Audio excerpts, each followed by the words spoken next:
This morning I want to share with you the rhythm of life.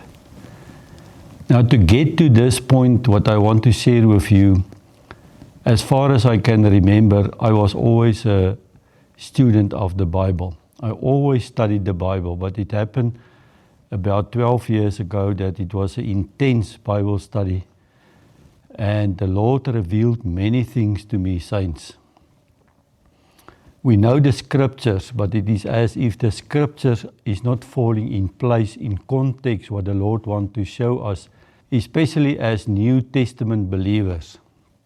So what I am going to share with you is not something totally new. What I'm going to share with you is to bring something in context that the penny can drop. I always say the Bible is not for our information. When we read and study the Bible, that text is for reproof and correction. It is to bring understanding, to make adjustments in our life. And that is the reason why I am sharing this with you today. And so the moment I heard this, I immediately make certain correction in my own house to get into the rhythm and the alignment of heavens so that we can walk out the blessed life that the Lord is currently awaiting for us to align with Him, to align with heavens, so that we can be able to receive. And so it started actually with the whole teaching of the Sabbath. There are many opinions currently in the body of Christ about the Sabbath. There is nothing wrong with the Sabbath, but remember, the Sabbath was made for man and not man for the Sabbath. Many fall back into the Old Testament way of the Sabbath. That is not what we as New Testament believers are supposed to do.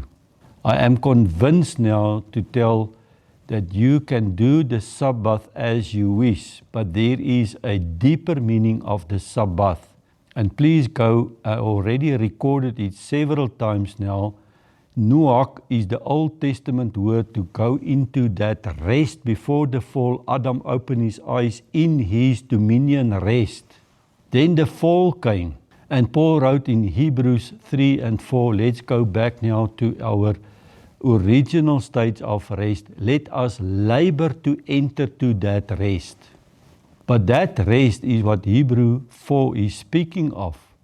In Genesis, when the Lord made man and made creation, God rested, it says. He ceased from His own works. Likewise, we need to cease from our own works. So here is the point now of the Sabbath. The rhythm of life is for us to cease now from our own work 7 days a week.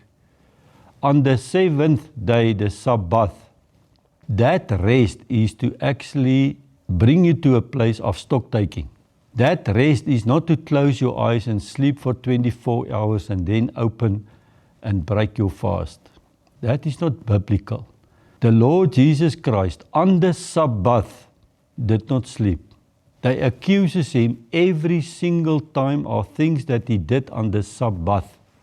So you will not convince me that the Sabbath is a day to do nothing. Yes, it is to rest, but it goes deeper. It is to cease to go into the place of rest to do stock taking. A person that works 7 days a week is so tired that he cannot think rational anymore. And so I don't want to go now to a rabbit trail because I want to focus on these 3 things that I want to share with you on the Sabbath. It is to put down everything to cease.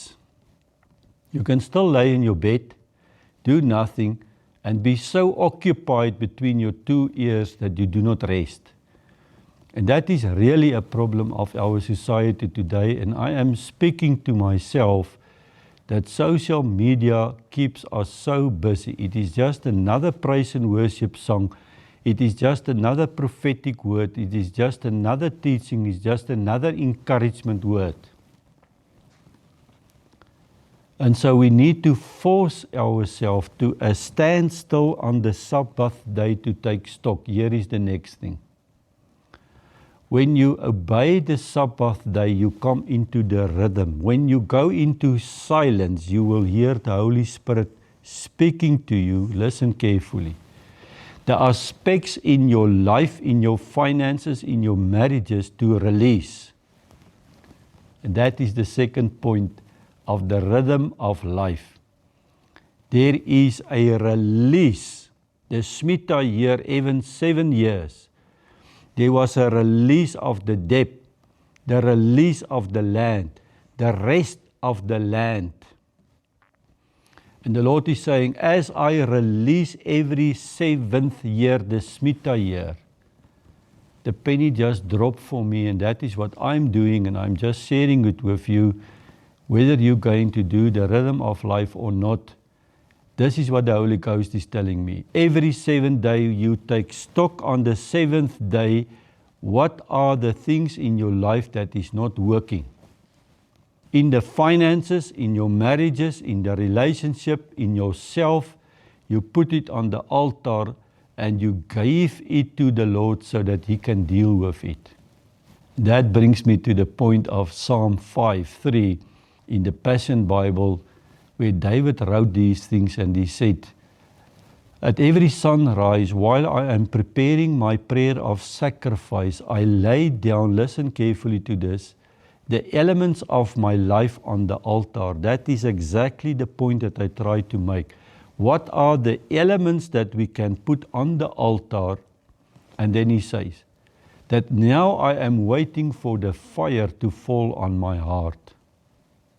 That fire, saints, is to burn the things that are not working that 7 days. We are just running from the morning to the evening. And those who are not running, you are sitting, but you are so busy in your mind, you cannot sit in quietness before the Lord. I'm too struggling to get my mind to cease because it's always busy. Let us sink in for a moment. Psalm 5:3, that David is putting the elements of his life on the altar, waiting now for the fire of God to fall on his heart. And that is why the Lord proclaimed that David is a man according to my heart, because he puts the elements on the altar so that his fire, Yahu Elohim, Adonai Tzavot, can burn it. So I really want to invite you now, let us go into this rhythm of life, because that is where the blessing can be poured out, in a place of rest, a place of joy, a place of peace. Now the last one, it was a word when I translated the Jubilee Bible to Afrikaans. Those of you who are not aware of it, it's available on the website. You can go, you can download it. It is the Jubilee English translation in the one column, and Afrikaans directly translated into Afrikaans. But then there are different brackets that explain the meaning of the words coming from the Complete Jewish Bible and the Amplified Classic Bible. That is how deep I studied the words. Because I took Matthew 1 up to Revelation 21. It took me 365 days, each and every chapter a day, to translate it. And you will get a total new understanding of the Bible when you start doing that. So I came to this word tzedekah, and I already preached about it and released it. Few people are aware of the tzedekah. So I meditate now about at least 8 to 10 years on the tzedekah. But the penny did not drop, because we are now behind the point of the tithe. Those of you who don't believe in the tithe, well, whether you believe it or whether you acknowledge it, it will not nullify the law of the tithe. Whether you believe in the law of gravity or not, gravity will not uproot itself. I'm not now here to debate the tithe. The tithe is very clear. It does not belong to you. The tithe belongs to the Lord, and you can pay for 20 years 10%, and the Lord can say, thank you very much for that 10% that you are giving back to me, but I cannot receive it as the tithe, because there is a law of the tithe. The tithe is the one thing that you pay up front before you pay any expenses. The tithe does not belong to you, it belongs to the king of Melchizedek, the Prince of Peace. He is waiving the tithe before the throne room to redeem the 90%. Point. There is no discussion for me about that. But now there is something beyond, because it is not only about the tithe, because Malachi is very clear, you honor me with the tithe and your giving, and I will fill up the storehouses. Now I understand the principle of giving, but in the context of tzedekah, the final penny dropped for me, and this is the thing. There was one requirement that Peter told Paul when they debated about the circumcision and all the law requirements for the Gentiles, and they ended up and say, Paul, remember the widows and the poor. And then don't tell the Gentiles not to drink the blood of a strange animal. There was no laws forced upon the Gentiles. But the tzedekah was very clearly, you have to look after the widows and the poor. And so in the context of giving, it was for me over and above the tithe, which is true, but a tzedekah is an obligation. It is not something that, okay, today I want to do it, tomorrow I don't want to do it. The tzedekah, according to Jewish tradition, you pay it up front before anything else go out. So this is my understanding. You pay the tithe, it belongs to the king of Melchizedek, and then me and Hannah is sitting and we pray and say, Lord, the tzedekah for this month, where will it go? And the Lord will point out whether it is a widow or someone that is very poor in the body of Christ. We just distribute the amount, coming into agreement with the Lord. Saints, it's not about the amount. It is about the heart attitude. The Hebrew word for the heart attitude is kavana. And kavana is that when you pray without kavana, without the right attitude, it is like a body without a soul. So when you give with the right heart attitude, kavana, even if it is 10 rand, 1 rand, 5 rand, 50, 100 rand, the Lord will honor the tzedekah. It is an obligation, and we found that in Acts 10. And this was for me a major eye-opener when I saw it and I read it, because the angel came down from heaven to Cornelius, the Roman soldier, and they said, Cornelius, your tzedekah came in front of the throne room. It was an aroma, a smell, pleasant to the king. Because you paid over your tzedekah, he said, the king is now sending Peter to you to open the gospel to the Gentiles. I believe wholeheartedly today, because of that tzedekah, the word spread to the Gentiles. I just want to read to you in the TLV, because that is the only translation except the OJB, the Orthodox Jewish Bible, where you will find the word tzedekah.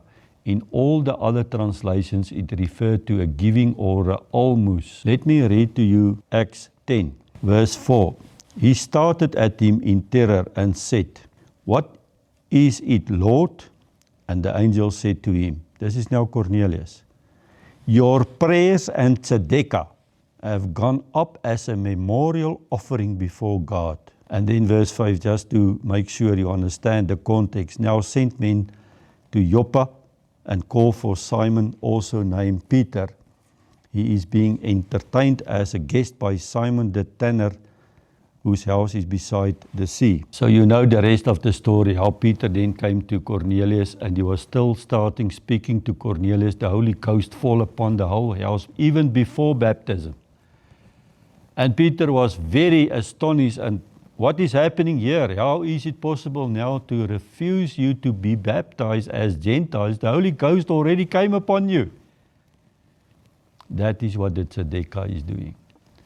So coming back now in the rhythm of life, we are not aligned with heaven and with what the Lord Almighty is currently doing. And I'm now going to put a series of truths out, in short videos, truth series, or whatever you want to call it, in this context, because the Lord Almighty wants to pour out this blessing, but we are not in a place to catch it. If the blessing is caught out here and you stand with your bucket, you will miss it. If the vessel is leaking, you will miss it. If it is old wineskin, the wine will burst the skin and it will fall on the ground. And I'm only here to release the word of truth, to share with you what the Holy Spirit is sharing with me, so that we can live a blessed life. Let's summarize. The rhythm of life is to cease from your own works. It is hard work to cease.